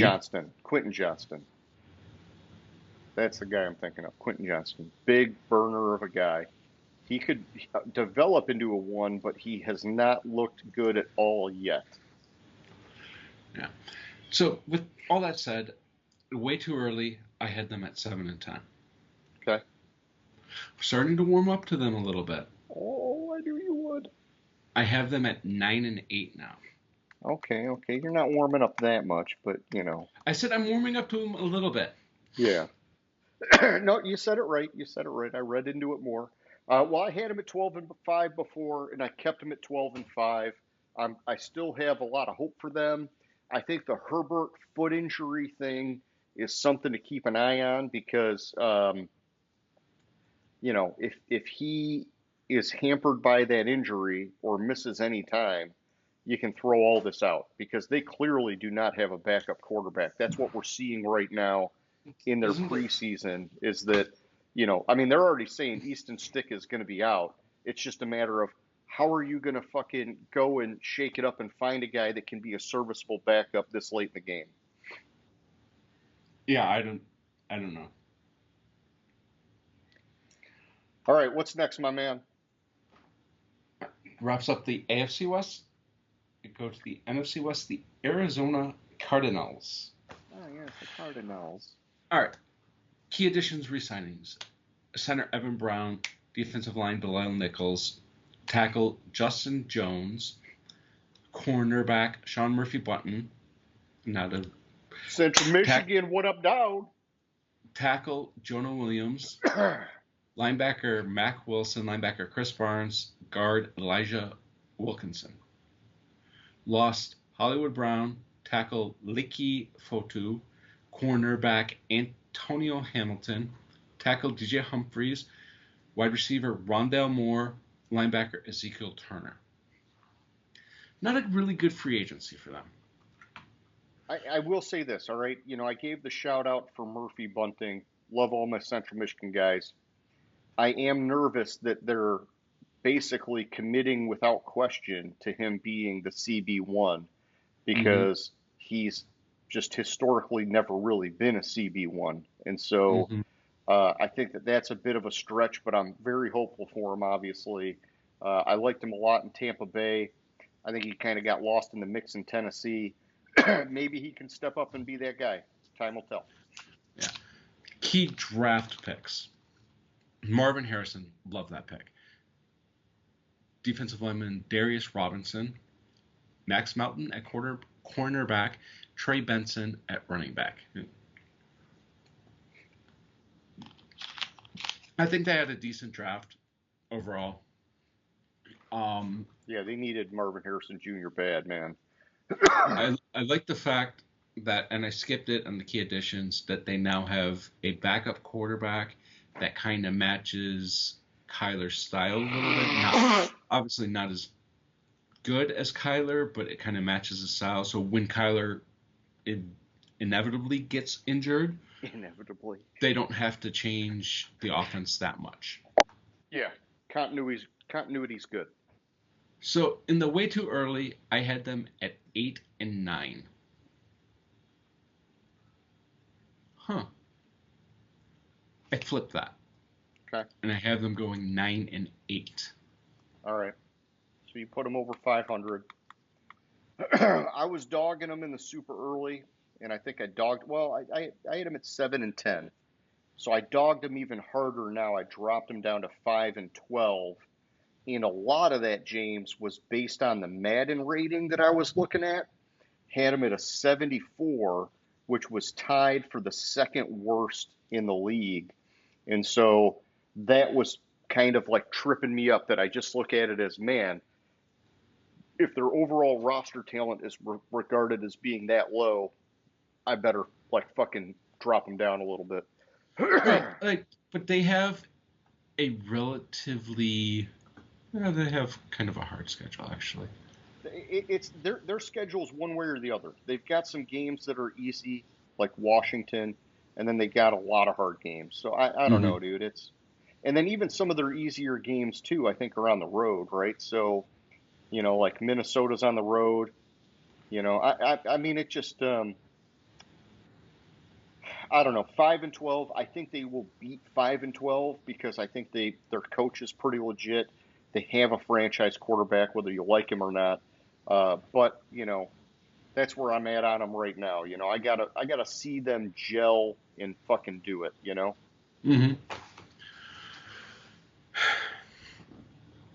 think that takes us to the Rams.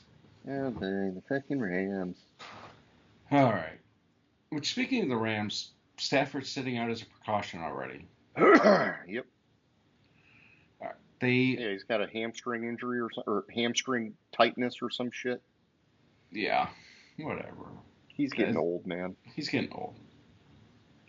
So key additions, re-signings, Jonah Jackson at guard, Cameron Curl at safety, Tre'Davious White at cornerback. That's a big one. Yeah. If he can play like the Tre'Davious White of old. Darius Williams at cornerback. They had to do something at cornerback because they basically got rid of all their cornerbacks 2 years ago. Guard Kevin Dotson and wide receiver Demarcus Robinson. Key departures, biggest one, Aaron Donald retired. Oh, yeah. They also lost safety Jordan Fuller and center Coleman Shelton. Coleman Shelton's not really that big of a loss because I don't think he was really doing that well. Sure. And then defensive lineman Jonah Williams and backup quarterback Carson Wentz. Yeah, I think it's a little weird that they're getting like an overall A across the board. Like, I think that they did good considering, losing Aaron Donald, right? But, well, yeah, I mean, you didn't go through the draft stuff yet, so yeah. I know jumping in early. Draft edge Jared Verse, defensive lineman Braden Fisk. I love both of those draft picks. Running back Blake Corum's kind of a head scratcher. I like that pick. I think he'll complement Kyron Williams really well. I just have to see it to believe it. And safety Cameron Kinchins. Which, I mean, hey, they lost Cameron Curl. They do find a lot of these diamonds in the rough later in the draft. What's his face there? Who's the GM there? Fuck, what's his name? Les Snead? Les Snead. Thank you. I was like, and then I was thinking, I was trying to come up with it, and I got stuck on Brad Holmes, and I'm like, no, that's the fucking Lions. He was there. But they do find those diamonds. I thought the Cameron Kitchens pick was a little bit of a stretch and less of a need. But outside of that, Corum, I gave it a decent grade because you kind of convinced me on that. Sure. So I had them going 9-8 in the way too early. I've actually bumped them up to a playoff team at 10-7. Okay. Yeah, geez, man. So for me, it's weird. I went the other way. In the super early, I had them at 11-6.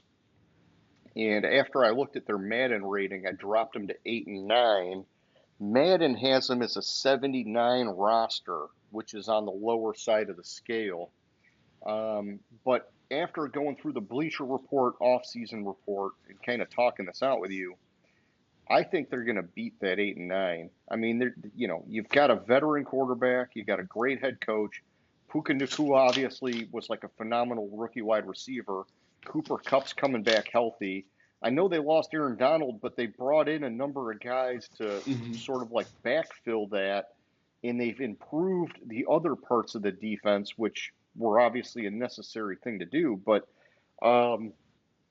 yeah, so I went 8-9, but I think that was probably a little harsh. I think I could probably put them up one or two more, to be honest. But it's 8-9, and that's where it stays for now. So. All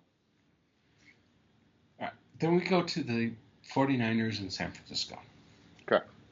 Signings, re-signings, additions. Devondre Campbell at linebacker. Defensive lineman Jordan Elliott. Edge Leonard Floyd. Linebacker Ezekiel Turner. Linebacker Gross Matos. Cornerback Gross Matos. Rock Ya-Sin. Cornerback Isaac Edom. Wide receiver Chris Conley. And offensive lineman John Feliciano. They lost Eric Armstead off the defensive line, Orrin Burks at linebacker, edge Cleveland Farrell, Randy Gregory at edge, kind of rentals. Sam Darnold. Javon Kinlaw, I think the Kinlaw one is probably a decent loss there. Yeah. Ray McLeod, who's a very talented wide receiver, but they have other wide receivers. Guard Matt Pryor and edge Chase Young, who is really a traded rental, so doesn't count.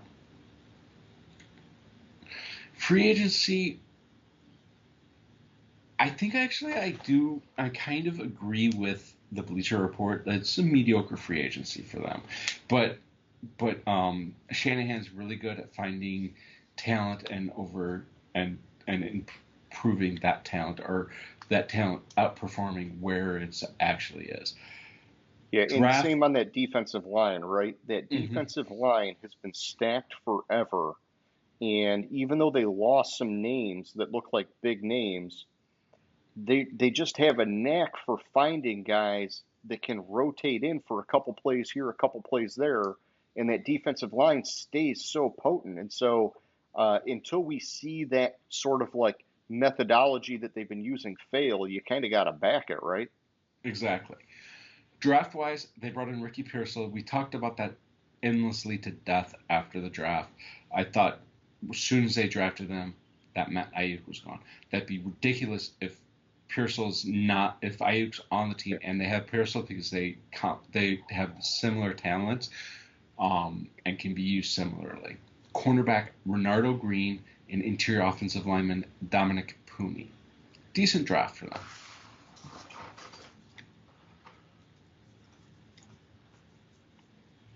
Yeah. I mean, it does look like Some maybe they've decent. softened a little bit. And I think Decent. losing Ayuk would be a little bit of a concern for me.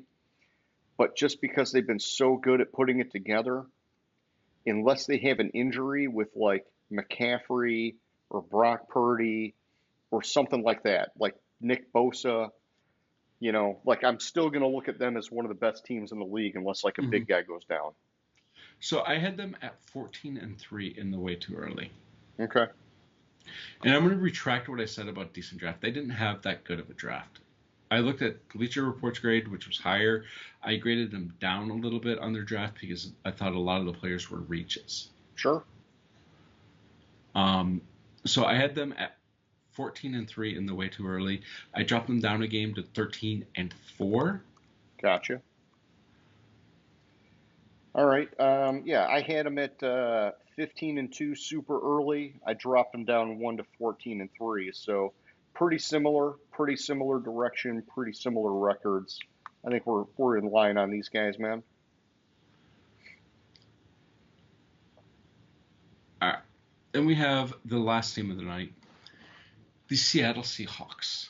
Yay! Which I've been seeing rumors that they're going to trade Tyler Lockett, but I haven't seen any really tangible. So. Oh man. I mean, they do have on paper, three really, really good wide receivers. If Jackson Smith and Jigba steps up, you could get some value out of Lockett if you traded him. And do you really need him with the way they run that offense? Like they're kind of like geared to be a running team now. But I don't know. That's something to think about. Yeah, something to think about. It's just a tangent. Key additions re-signing: linebacker Jerome Baker, linebacker Tyrell Dotson, offensive tackle George Fant, tight end Noah Fant, center Nick Harris, defensive tackle Jonathan Hankins, safety Rayshon Jenkins, guard Laken Tomlinson, cornerback Artie Burns, defensive lineman Leonard Williams. Yeah, I think Laken Tomlinson's one of those names that flies under the radar, and he was one of those guys, kind of a disappointing Lions pick, but he went out to be a great run blocking guard for the 49ers, for the Jets.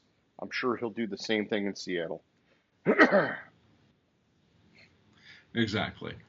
They lost linebacker Jordan Brooks, linebacker Devin Bush, tight end Will Disley, defensive line Mario Edwards, and linebacker Bobby Wagner. Of those, the linebackers, that's a concern. Yeah, I was kind of surprised. I would have thought they would have at least hung on to Jordan Brooks because he was kind of the homegrown talent that was still at like the right stage of his career to hang on to. But I guess, you got a new defensive coach coming in.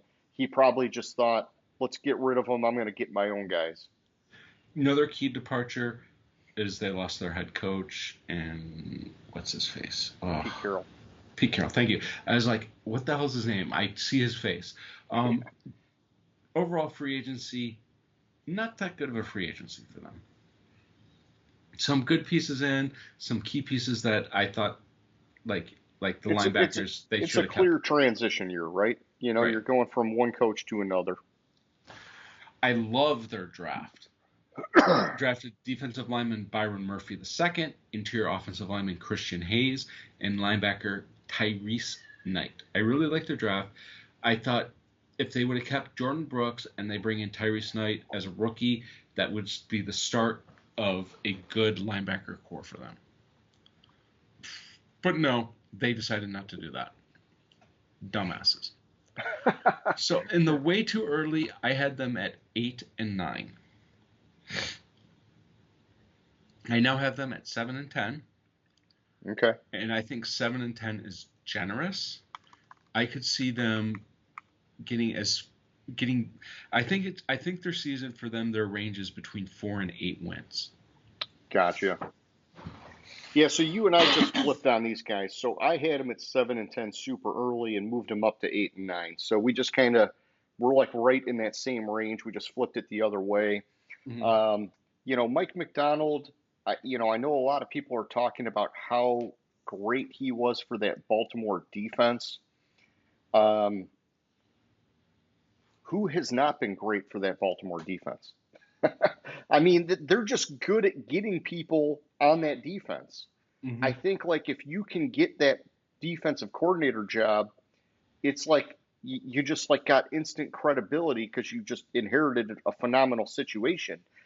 Is Mike McDonald probably a good coach regardless? Yeah, I mean, there's hope for him. I just think that the talent on the defense in Seattle is like night and day to what it was in Baltimore. And I'm with you. They should have at least kept Jordan Brooks, and they should have tried to do more with that defense because it could be a really tough transition year on that defense.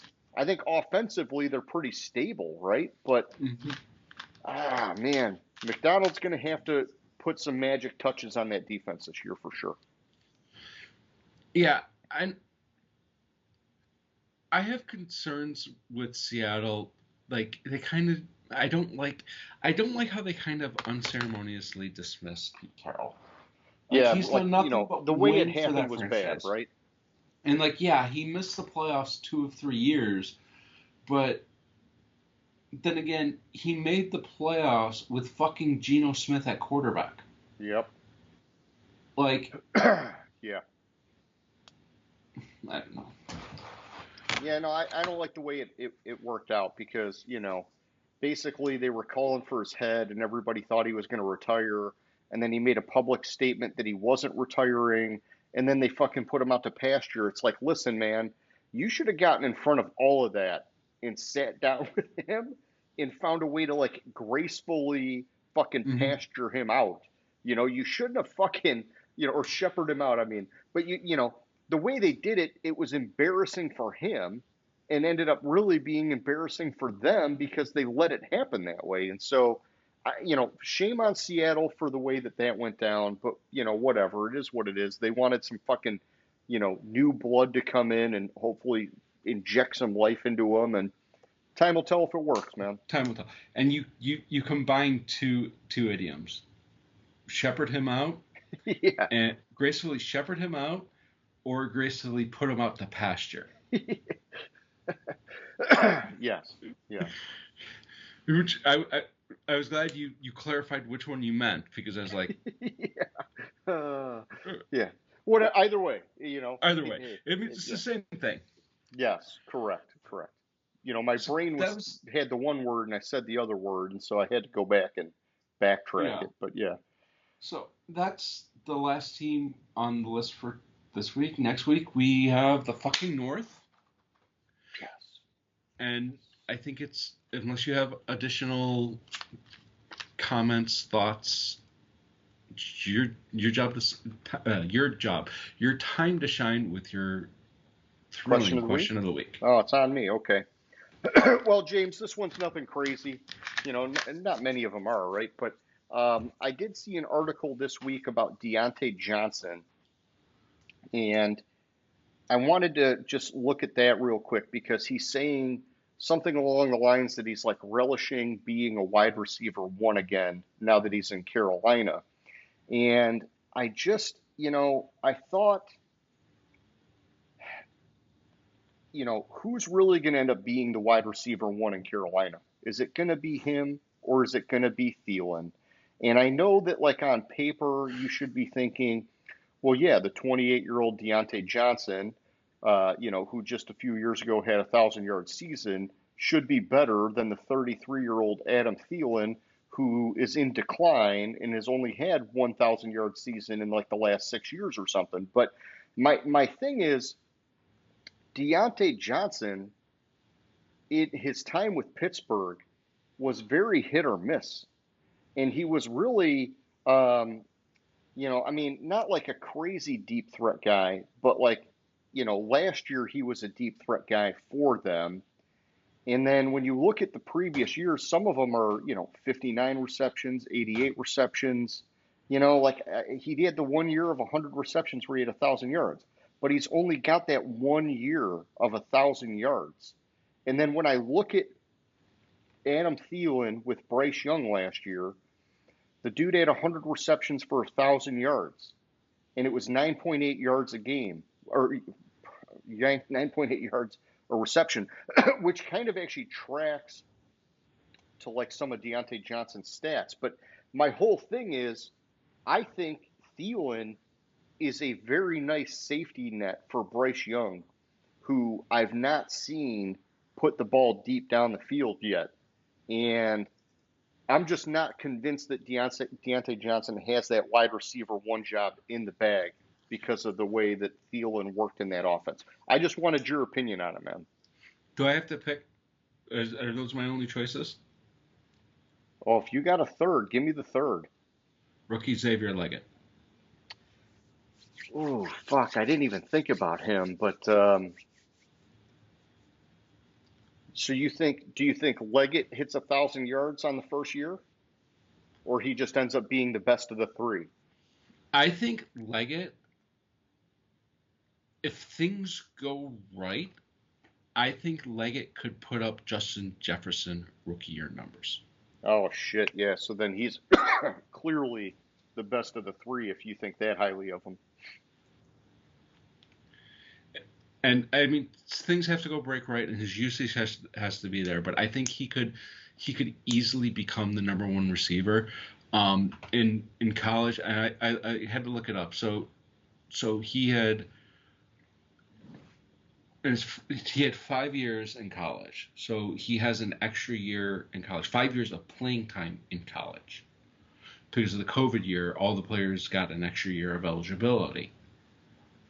So when he stepped into the number one role, he had 1,300 yards on 71 receptions. Okay. That's what, like 15 or so, 18 yards per reception, which kind of fits into how Bryce Young was throwing the ball last year. I'm not going to... His high was a 217-yard game. Gotcha. I'm trying to look who his quarterback was. It was like nobody. In high school as a senior, he had 1,800 yards and 19 touchdowns. In high school. Receiving. A lot, man. Yeah. And passed for 887 yards with 14 touchdowns. That's a lot of fucking yards in high school. Yeah, big time. And that's just one season. That's not his high school career. That's his senior year. He's a player, dude. School. Yeah, and I want to look up who, because it was like basically nobody throwing to him. It was...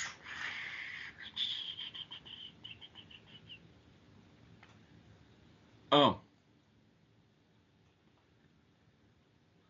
The reason Spencer Rattler was talked about for the NFL was Xavier Leggett. All right. He had 40% of Rattler's passing yards were to Leggett,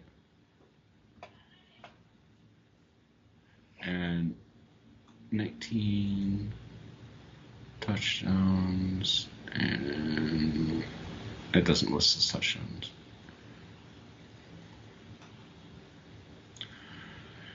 So I think that You think he's ready to roll in year one? I think he's ready to roll in year one. I think one of the things we're going to see with some of these skill positions, and it might come down the line, but we're going to see it with Xavier Leggett, is that 5th year of eligibility is going to do wonders for the growth of these players, and a lot more players at skill position, at any position, a lot more players that have that extra year of eligibility. So these, like, probably 4 years, 5 years, because of COVID, they have that extra year of eligibility. They're going to be more pro ready and more ready to step in day one. Gotcha. I like that assessment. I want to see, has he played in this? I don't think he's played in the preseason. I wanted to take a look at that. Stats. Box score.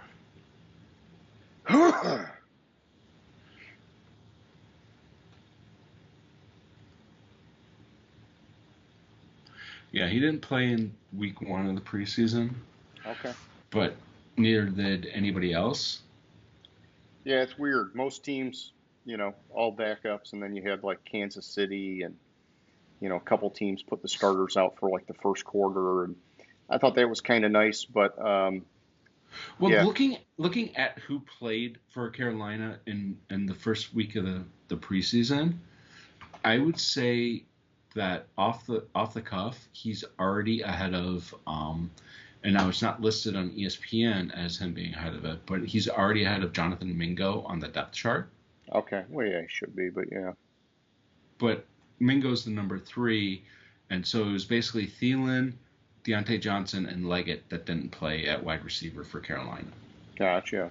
Okay.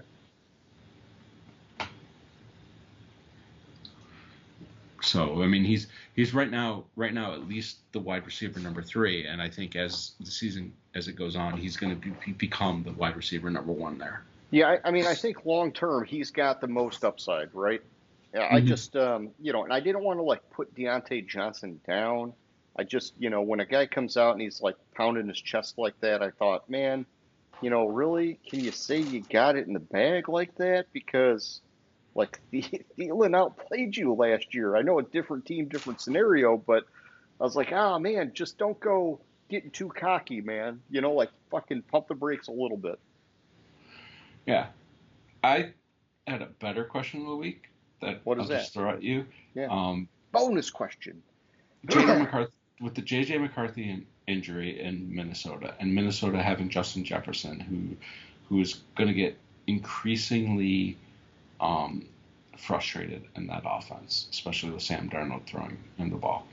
Do you think Minnesota should go out and trade for a veteran that's kind of on the outs with his team to see what they can salvage of the time they have with Jefferson, or just roll with Darnold this year? So it's a good question. I mean, they've got to do something at quarterback just to have a backup now. Mm-hmm. But I know that they've talked a lot about the $10 million that they're giving Darnold. They felt comfortable with him being the bridge for the year. And I do believe some of what they talk about when they say that the year that he had with Shanahan could have like potentially worked wonders for his prospects. Mm-hmm. And so Does that mean he's going to come in and be a top 15 quarterback? No, I highly doubt that. I think anybody would be surprised if that was the case. But I think that they feel very comfortable giving Darnold the shot. And I think for Darnold and his own confidence, I think J.J. McCarthy being out for the year actually takes a lot of pressure off of him because you don't have a rookie nipping at your heels anymore. It's basically your job, unless they go and bring in a guy to compete with you. But then, yeah, I mean, what's Justin Jefferson's contract right now? And I'm trying to look it up, but, my internet is so slow now that I got Skype up too and whatever. But but I want to know because I've not heard Justin Jefferson squawking much, man. Are you hearing some rumors? Recently he hasn't been squawking much. I mean, he just signed the 4-year, $140 million deal. And that was knowing that Cousins was gone, man. I think he's got to be pretty comfortable with trying it, right? I don't disagree with him being appears to be comfortable with trying it. He has said multiple times that he doesn't want to leave Minnesota. I just think like over the season, last season, there was a lot of chatter coming out of Minnesota. Yeah, I mean, if they can't feed him, it's a waste of fucking talent, right? Yeah, and it's a waste of money. My answer to the question, I had kicked it around what players, but if you're Minnesota and you feel like you have the quarterback of your future in J.J. McCarthy. Yeah, you just need a 1-year rental. You don't need to go out and give up pieces that could be players that help your team win. If there's a guy that's sitting on the couch or not currently signed with the team where you don't have to trade for him. Oh, like a Flacco last year? Like a Flacco last year or something like Ryan that. Ryan Tannehill. Where's he at? Then you can maybe kick the tires on it to see what it would take. But I think going in, I think Darnold excels with competition. I don't think he can handle being the known guy. I think he kind of has to prove it to himself, and he has to go out and win the job and not give him the job to get him that confidence. Sure.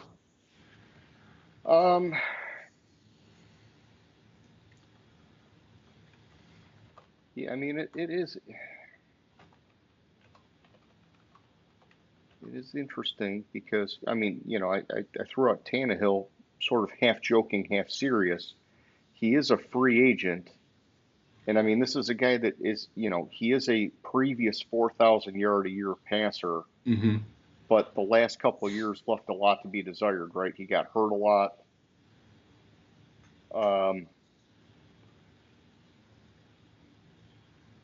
I don't know. If there's a guy like that, I think it would just be smart for them to do just to hedge your bet on Sam Darnold anyhow. Because here's the thing. Even if Darnold plays okay, he can still get fucking hurt, right? So, yeah, you gotta have somebody. So, I want to look something just randomly. But we know Tannehill, unless physically he's fallen off a cliff, which I don't think is the case. I think other injuries were his issue, not his arm.